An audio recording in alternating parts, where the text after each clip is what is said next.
Les amis, salut à tous, la revue de presse avec les news Real Madrid, Atlético et Barça. Regardez, voici la une de Marca avec ce titre, l'homme des buts vainqueurs. Je vous en ai parlé hier, Jude Bellingham est devenu le spécialiste des buts décisifs dans le temps additionnel.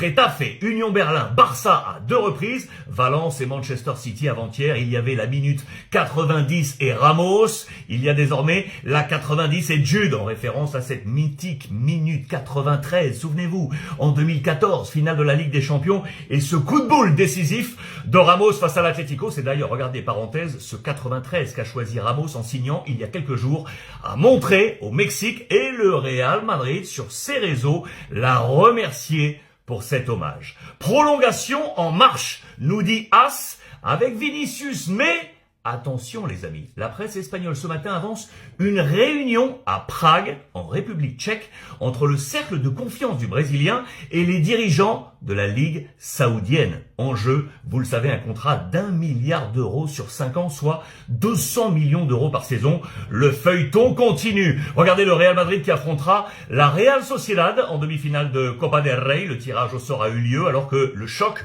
sera entre le Barça et l'Atlético. Calendrier d'ailleurs infernal pour les hommes del Cholo Simeone, avec 11 matchs en 50 jours, avec notamment 3 affrontements face au Barça. Aller-retour donc en Copa et en Liga également, avec au passage les matchs de Ligue des Champions, de huitième de finale. Le Barça, où le directeur sportif Deco rappelle les bases d'une construction à long terme avec Yamal et Cubarsí comme référents, même si on compte également sur l'expérience de Lewandowski, qui va rester, les amis, jusqu'en 2026. Le Barça n'a pas activé la clause qui lui permettait de rompre son contrat avec le Polonais si ce dernier ne disputait pas 60% des matchs officiels. Pour Hansi Flick, patience, sin prisa, le temps ne serait pas encore aux discussions entre Deco et le coach allemand. Enfin, regardez, dernière une, celle du Mundo Deportivo. Jonathan Tah serait proche, le défenseur central du Bayer Leverkusen aurait choisi le Barça malgré des offres plus importantes, dont celle du Bayern. À suivre également. Voilà les amis, à vous de jouer maintenant. Envoyez-moi comme d'habitude vos avis et commentaires via le lien accroché pour la libre antenne. Les 5 vidéos les plus pertinentes passeront ce soir 20h sur mes réseaux sociaux. En attendant, passez une belle journée les amis et profitez des vôtres. Officiel, Robert Lewandowski prolonge au FC Barcelone une année de plus. Attendez parce que j'ai d'autres news qui suivent. Donc là, comme vous pouvez le voir, ça a été confirmé par Fabrizio Romano. Robert Lewandowski aura un contrat jusqu'à juin 2026. Ça n'a jamais été remis en cause. Son contrat avait une clause où il pourrait être reconduit une année de plus.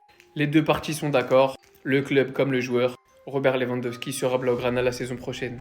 Et en parallèle, on voit d'après Sport que le FC Barcelone est intéressé par Alexander Isak. Même si ça risque d'être très compliqué parce qu'on estime un transfert quand même aux alentours de 100 millions d'euros. Dans le même temps, toujours d'après Sport, on voit que le FC Barcelone serait toujours intéressé par Luis Diaz. On sait que le joueur rêve de jouer au FC Barcelone, que Liverpool ne fait pas le nécessaire pour le garder et qu'il serait plus simple à recruter qu'un Isak, déjà parce que moins cher et plus emballé par le club. Après, c'est pas le même poste. Et pour finir, la surprise du chef avec la même source, toujours d'après Sport, Deco qui se réveille enfin en tant que directeur sportif et qui s'intéresse à l'attaquant de Leipzig, Benjamin Sesko. Personnellement, c'est une piste que je valide et que je survalide. Un de ses agents était à Barcelone il y a quelques heures, mais aucune discussion n'a été confirmée.